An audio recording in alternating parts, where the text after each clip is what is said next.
Lubos ang pasasalamat ng mga lumahok sa ikatlong edisyon ng Likha Exhibit sa pagtatampok ng kanilang produkto na nakatulong upang mas makilala at lumaki ang kita. Yan ang ulat ni Kenneth Pasyente. Iba ang galing at talento ng Pinoy. Iyan ang pinatunayan sa 5 araw na pag-arangkada ng ikatlong edisyon ng Likha Exhibit sa pangunguna ni First Lady Luiz Araneta Marcos. Dito ibinida ang iba't ibang Filipino traditional crafts mula sa 87 artist na nagpamalas ng kahusayan sa iba't ibang uri ng produkto mula sa textile, pottery, wood at stone carving, embroidery at iba pa. Pero bukod sa pagpapamalas ng husay, nagsilbing daan ang Likha 3 para tugunan ang hamon ng mga alagad ng sining. Gusto namin mag-interact ang mga craftsmen between each other at mag-interact din with other designers who can breathe in new life and new ideas on the products. Bukod pa rito ang pagtulong sa kanila ng ilang ahensya ng gobyerno para ingatan at pagyabungin pa ang kanilang sining at kasanayan, gaya ng pagpaparehistro ng kanilang mga trademark sa Intellectual Property Office of the Philippines at iba pang usaping legal.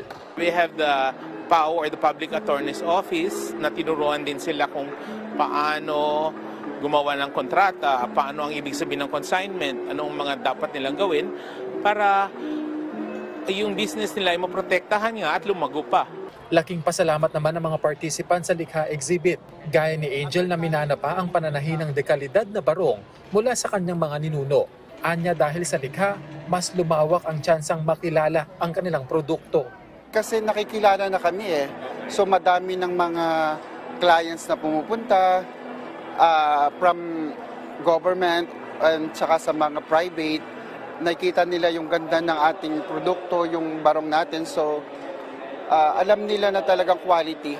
Para naman kay Eugenio na halos 50 taon na sa wood carving, malaking tulong ito para sa kanilang kita.